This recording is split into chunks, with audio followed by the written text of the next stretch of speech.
Hi guys, स्वागत है आपका आज की वीडियो के अंदर। मेरा नाम है साहिल खन्ना और आज हम बात करेंगे ह्यूमन रिसोर्स प्लानिंग के बारे में। ह्यूमन रिसोर्स प्लानिंग का मतलब क्या होता है? एचआर वाला जो काम होता है कंपनियां करती है।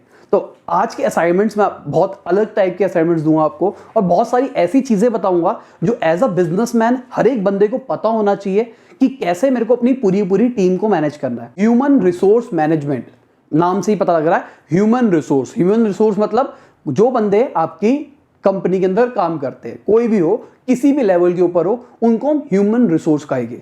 अब उनका किस तरीके से मैनेजमेंट करना है वो चीज आती है ह्यूमन रिसोर्स मैनेजमेंट के अंदर। इसके अंदर 3-4 अलग अलग पार्ट्स आते हैं। एक आता है रिक्रूटमेंट, मतलब अगर मुझे कंपनी के अंदर एक बंदा चाहिए किसी स्पेसिफिक स्किल के लिए, मतलब स्पेसिफिक काम के लिए, तो हायरिंग इसके अंदर आएगी।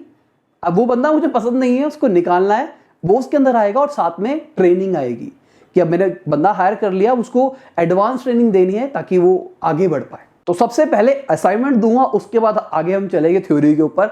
पहला असाइनमेंट क्या है? आपको अपना पूरा ऑर्गेनाइजेशनल स्ट्रक्चर बनाना है चार्ट के ऊपर। मैं पहले दे चुका हूँ ये असाइनमेंट, फिर से दे रहा हूँ। मतलब अगर जिन्होंने बना रखा है उनके लिए कोई टेंशन नहीं है। पूरा ऑर्गेनाइजेशन, मतलब टॉप पे मैं रहूंगा, मेरे नीचे इतने लोग रहेंगे, उनके नीचे इतने रहेंगे। तो आपने ये पिछले असाइनमेंट में शायद बना लिया होगा, नहीं बनाया तो बना लो। उसके बाद जितने लोग हैं सब लोगों की जॉब डिस्क्रिप्शन लिखनी है और उनका स्किल सेट लिखना है। मतलब अब वो जो बंदे हैं उनके अंदर क्या क्या स्किल होना चाहिए और वो क्या क्या काम करेंगे। मेरे को एक बंदा हायर करना है अपनी कंपनी के लिए, लपास के लिए। उसका काम होगा वीडियो एडिट करना। अब किस टाइप की वीडियो एडिट करेगा वो? ग्रीन स्क्रीन के ऊपर एनिमेशन डालेगा वो। तो उसका स्किल सेट क्या होना चाहिए? उसको आफ्टर इफेक्ट आना चाहिए, उसको प्रीमियर प्रो आना चाहिए, उसको इलस्ट्रेटर आना चाहिए, उसको फोटोशॉप आना चाहिए।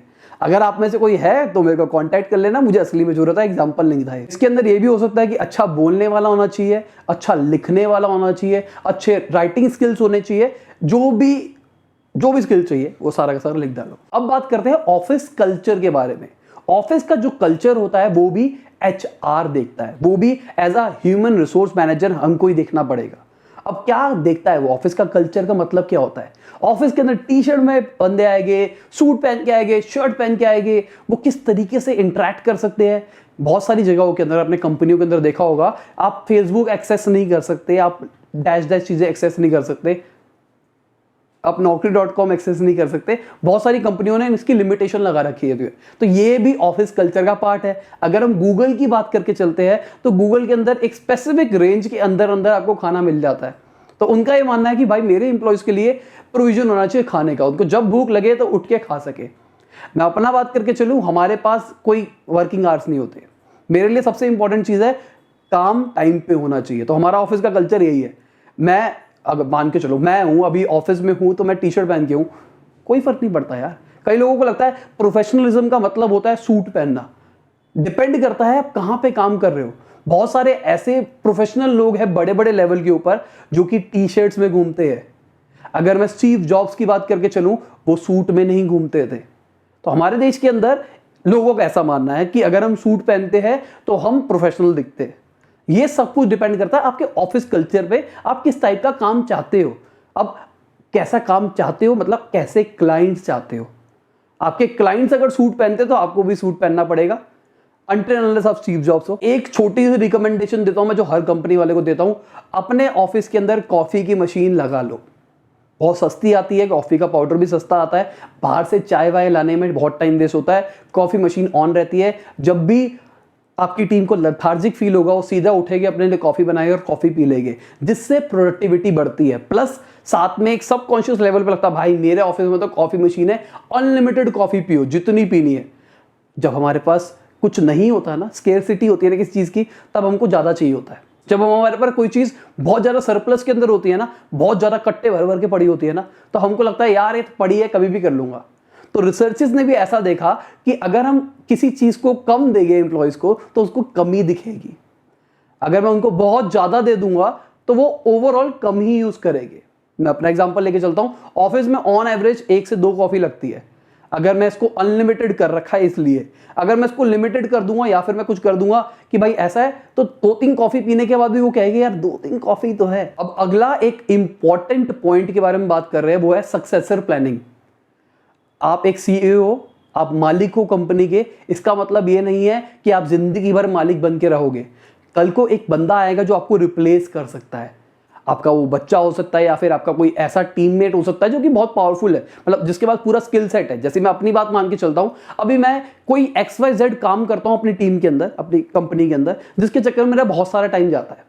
अब मैं एक एम्प्लॉय रखता हूं जिसको वो XYZ थोड़ा थोड़ा आता है, तो मैं उसको पहले से ही ट्रेन करने लग जाता हूं। मैं उसको 1 साल 2 साल अपने नीचे रखता हूं, स्टार्टिंग में खुद करके दिखाता हूं। उसके बाद मैं उसको कहता हूं तू कर, उसको देखता हूं कि वो सही कर रहा है नहीं कर रहा। अगर वो खुद सही करने लग जाता है तो मैं हफ्ते में मॉनिटर करना शुरू करता हूं, फिर महीने में करना शुरू करता हूं। उसके बाद जब मुझे दिखता है उसको आ गया है तो मैं छोड़ देता हूं। उस बंदे को स्किल आ चुका है, अब उस स्किल के लिए मेरे को मेहनत नहीं करनी। तो यहां पे एज अ CEO मैं रिप्लेस हो सकता हूं और मैं बाकी बड़ी चीजों के ऊपर कंसंट्रेट कर सकता हूं। हमारे देश के अंदर छोटी कंपनी होती है, उसके अंदर जो CEO होता है, जो मालिक होता है, वही सोचता है कि भाई मैं दुनिया की सारी चीजें कर लूंगा, अकाउंट भी मैं देख लूंगा, फाइनेंस भी मैं देख लूंगा, सेल्स भी मैं देख लूंगा, परचेज भी देख लूंगा, ऑपरेशन भी देख लूंगा, प्रोडक्शन भी देख लूंगा, दुनिया की सारी चीजें मैं देख लूंगा। और ये चीज पॉसिबल नहीं है। स्टार्टिंग के अंदर अगर आप स्टार्टअप हो, स्टार्टिंग के अंदर स्टार्टअप हो, आपकी कंपनी बहुत बड़ी नहीं है, तब तो ठीक है क्योंकि इतना ज़्यादा लोड नहीं आ रहा, आप सारी चीजें संभाल सकते हो। पर जैसे जैसे आपकी कंपनी ग्रो करती है, आपको टीम बढ़ानी पड़ेगी और आपको एक एक डिपार्टमेंट को प्रॉपर नर्चर करना पड़ेगा ताकि आपकी कंपनी ढंग से स्टेबल रहे। जब घर बड़ा बनता है तो आपको पिलर्स खड़े करने पड़ते हैं ना, नींव देनी पड़ती है ना। तो आपकी कंपनी बड़ी बन रही है तो आपको पिलर्स खड़े करने पड़ेंगे। तो जो आपके स्टार्टिंग के एम्प्लॉयज रहेंगे, अलग अलग वर्टिकल्स के जो लीडर रहेंगे, वो आपकी नींव है। यहां पे मैं बड़ी कंपनी की बात करके चल रहा हूं, छोटी कंपनी की बात नहीं करके चल रहा। एक बड़ी कंपनी है क्योंकि HR जो ढंग से पार्ट प्ले करता है ना, वो बड़ी कंपनीज के अंदर ज्यादा करता है। स्टार्टअप के अंदर रिक्रूटमेंट एंड फायरिंग वाला काम होता है, मतलब बंदे हायर करना और उनको निकालना, वो हम आगे बात करेंगे। मेन काम ये करते हैं स्टार्टअप्स, पर जो बड़ी कंपनियां होती है वो बहुत सारी चीजों के ऊपर और भी कंसंट्रेट करती है। तो मैं बड़ी कंपनी की बात करके चलता हूं। एज अ बड़ी कंपनी आपको अपनी पूरी की पूरी टीम को लेवल्स के अंदर बांट देना है। अगर आप जेम्स बॉन्ड की पिक्चरें देखते हो, उसके अंदर दिखाते हैं ना, मेरे पास लेवल 1 का एक्सेस है, मेरे पास लेवल 32 का एक्सेस है। अब ये लेवल्स क्या बने हुए हैं? बेसिकली मैं यहाँ पे 6 पार्ट्स के अंदर लेवल बांटता हूँ। पहला लेवल, एक ऐसा बंदा जो कि अभी नया नया आया है, जिसको कुछ भी नहीं आता, तो उसके पास सिर्फ एक लेवल है, उसका मैनेजर जो उसको करने के लिए कहेगा वो वही काम करेगा, उसके अलावा कोई काम नहीं करेगा। उसके बाद उसके अलावा कोई भी अथॉरिटी नहीं है। लेवल 2 वाले के पास क्या होगा? लेवल 2 वाले को मैनेजर रिसर्च करने के लिए भी देगा। पहला लेवल 1 वाला जो बंदा है उसका काम है नॉर्मल जॉब्स, फोटो स्टेट करा ला बेटा, कॉफी ले आ बेटा, ये वाला काम कर दे, ये वाला काम कर दे। जो लेवल 2 पे आ चुका है अब वो रिसर्च करेगा, जा मेरे को वीडियो बनानी, जाके रिसर्च कर, तो ये लेवल 2 पे आ गया। अब लेवल 3 पे जो आया वो भाई रिसर्च करके सजेशंस दे सकता है।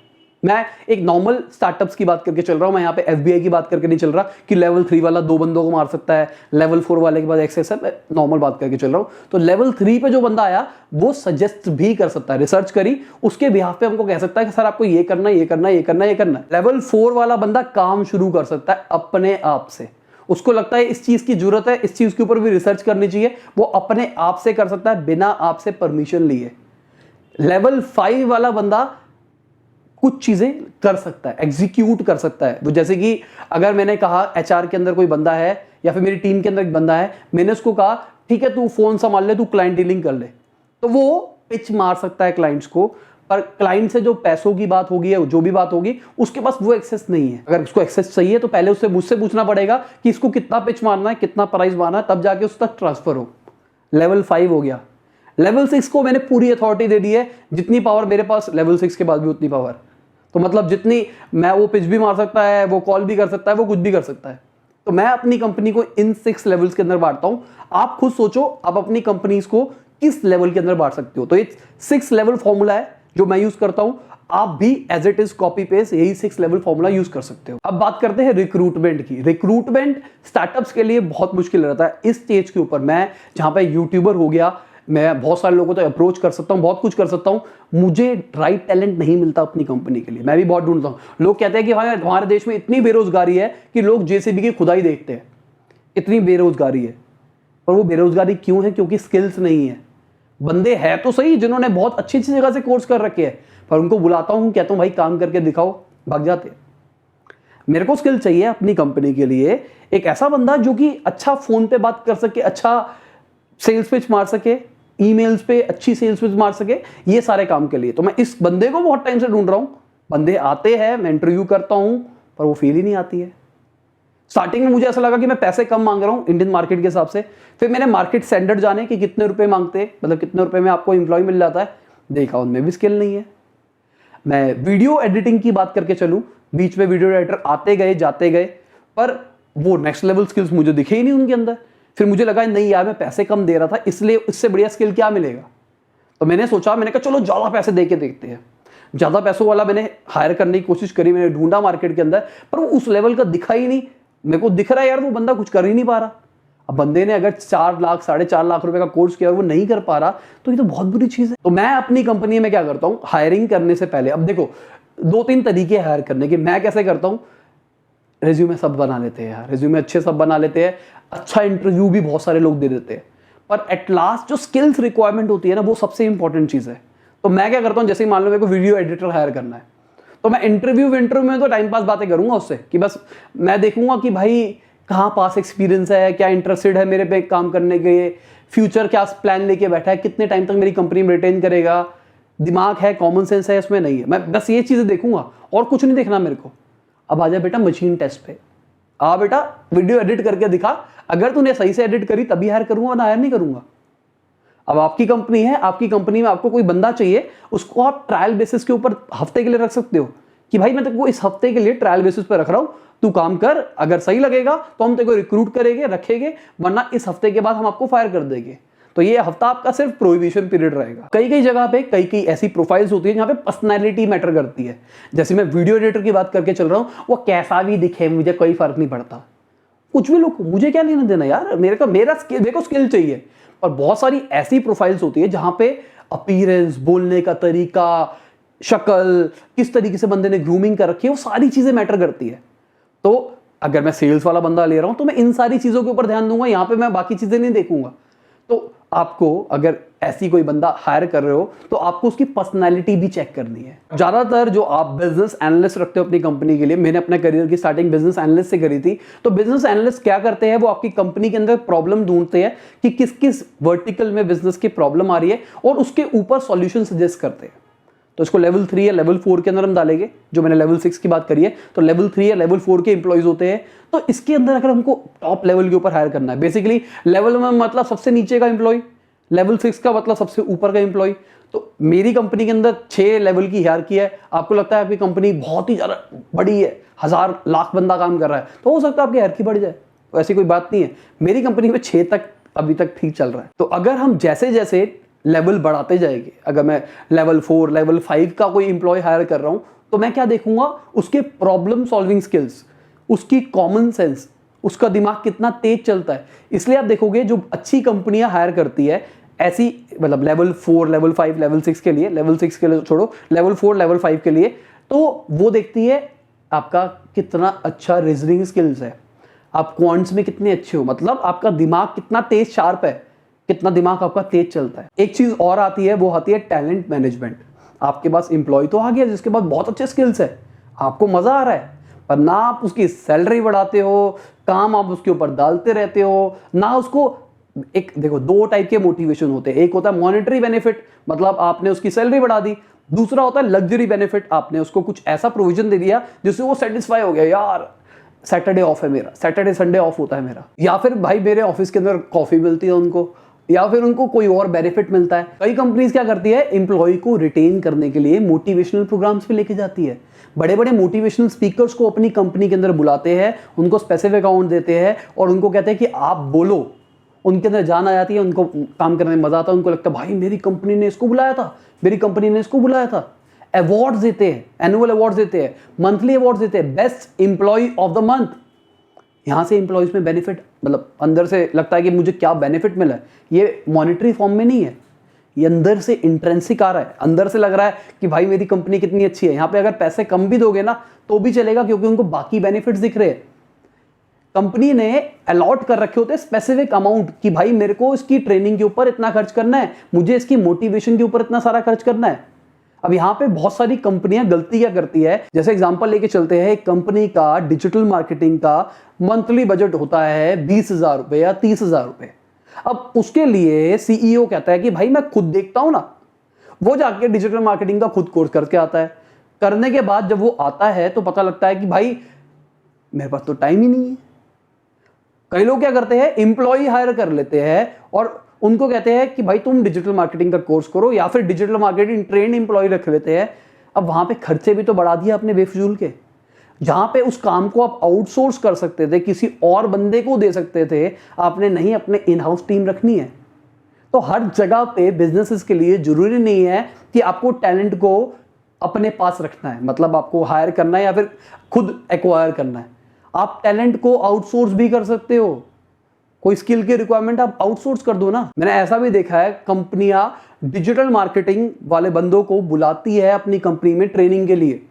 एक दिन का ट्रेनिंग सेशन होता है 5 घंटे का, उसके अंदर 1 घंटे का तो लंच हो जाता है, 1-1.5 घंटा बातचीत में निकल जाता है। 2-3 घंटे के अंदर अब आपको क्या बता देगा डिजिटल मार्केटिंग के बारे में।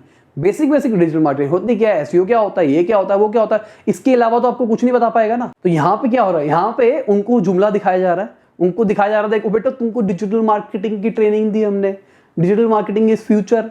उनको सर्टिफिकेट भी पकड़ा देंगे कि भाई तुमने डिजिटल मार्केटिंग का कोर्स कर लिया हमारे यहाँ से। बड़ी बड़ी कंपनी वाले की बात कर रहा हूँ, बड़ी बड़ी कंपनी वाले बुलाते हैं।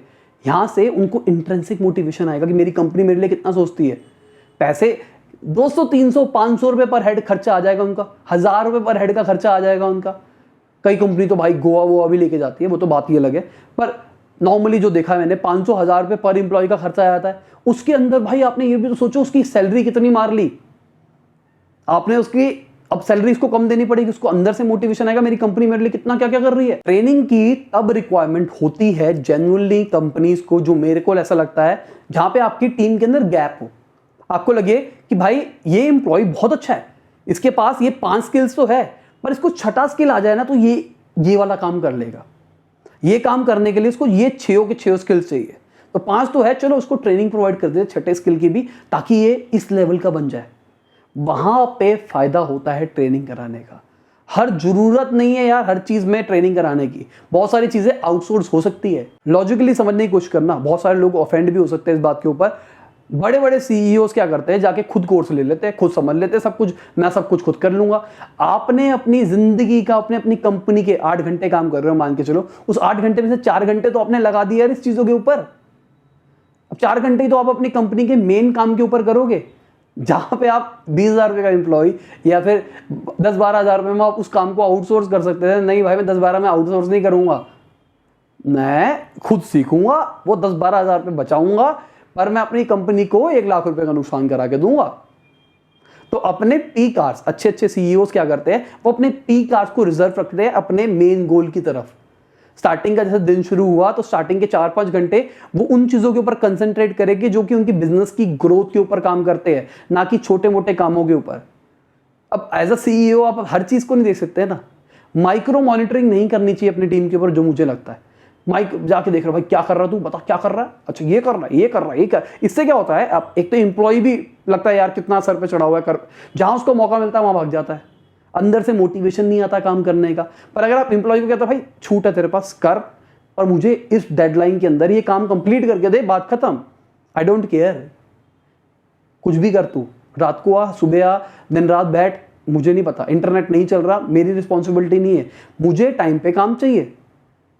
तो एम्प्लॉय को भी पता होगा भाई मुझे डेडलाइन के ऊपर काम करना है, मेरा बॉस इतना सोचता है मेरे लिए, तो वो आपसे अंदर से जुड़ जाएगा और ढंग से काम करने लगेगा। तो आज जो मैंने आपको बातें बताई है ना, ये बहुत समझने वाली बातें हैं। इस वीडियो के अंदर मैंने बहुत सारी रिसर्च करी है, बहुत सारी नई नई चीजें मैंने खुद सीखी है, जो कि मैंने अपने ऑफिस के अंदर अप्लाई करी है इसी हफ्ते के अंदर अंदर।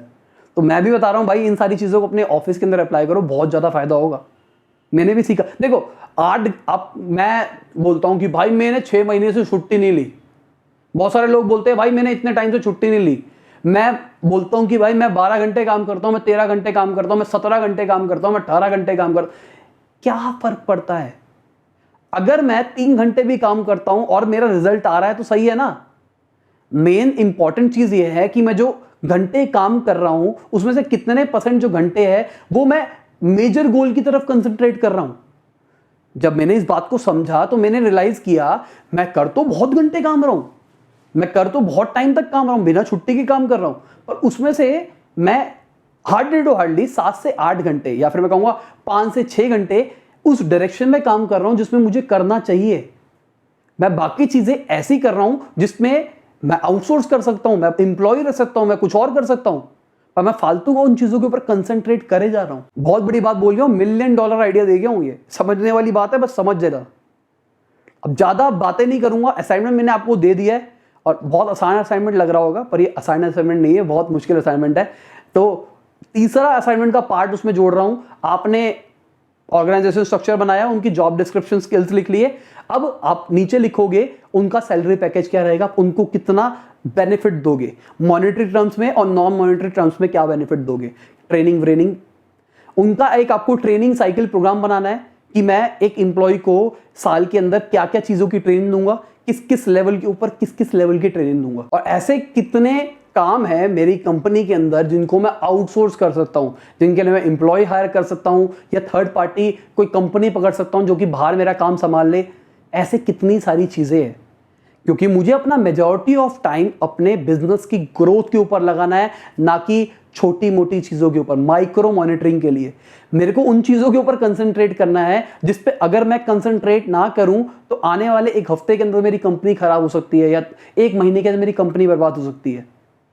कोई भी ज्यादातर काम हमारी कंपनी के अंदर बहुत अर्जेंट नहीं होते। हम सोचते हैं बहुत अर्जेंट है। अर्जेंट का मतलब होता है जो मेरे साथ हुआ, मेरी हैक हो गई, लपास वेबसाइट किसी ने हैक कर ली, वेबसाइट के ऊपर डीडोस अटैक कर दिया किसी ने, तो इसको कहते हैं अर्जेंटी। यहां पे मेरे को पार्टिसिपेट करना ही पड़ेगा क्योंकि भाई मेरी एसेट है।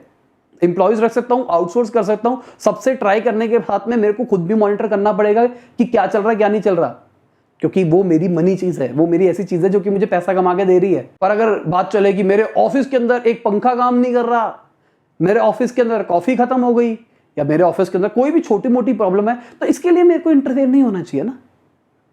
इसके लिए हमको एक हियरार्की स्ट्रक्चर बनाना है कि भाई अगर ये वाली प्रॉब्लम आ रही है तो आपको लेवल 2 एम्प्लॉय को बोलना है, और लेवल 2 एम्प्लॉय के पास पावर है कि वो लेवल 1 एम्प्लॉय को बोल के काम करा सकता है। तो अब शांति की बात, एक चीज बता रहा हूं अंदर की बात, ये कमेंट मत करना नीचे, कोई भी मत करना कमेंट। मैं आपको यहाँ पे लिंक दिखा रहा हूँ, इस लिंक को खोलो, इसके अंदर एक फॉर्म होगा, उस फॉर्म को भरो।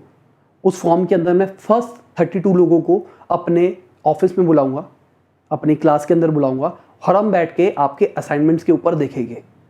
आपको फॉर्म भरना है, साथ में मैं एक आपको अपनी ईमेल आईडी भरनी है। उसके बाद आपको लपास इंडिया के ऊपर जो हमारी ईमेल आईडी है वहाँ पे आपको मेल करना है अपने सारे असाइनमेंट सॉल्व करके।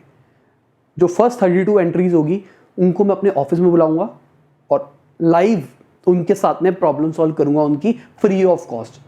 कमेंट मत करना कि भाई मजा आ गया, लास्ट वाला सरप्राइज अच्छा था, क्योंकि मैं चाहता हूं कि एंड में जो देख रहा है सिर्फ उसी के लिए बेनिफिट हो। बाकी बहुत सारे ऐसे लोग होते हैं जो स्टार्टिंग में देख के छोड़ देते हैं, मेरे को उनको बेनिफिट नहीं देना, क्योंकि वो सब लोग टाइम पास है। यहाँ पे जो देख रहे हैं ना, यहाँ तक जो पहुंचे हुए बहुत सीरियस है। बाय, गुड नाइट, शबा खैर, खुदा हाफिज, गुड मॉर्निंग, गुड आफ्टरनून, जब भी आप वीडियो को देख रहे हैं।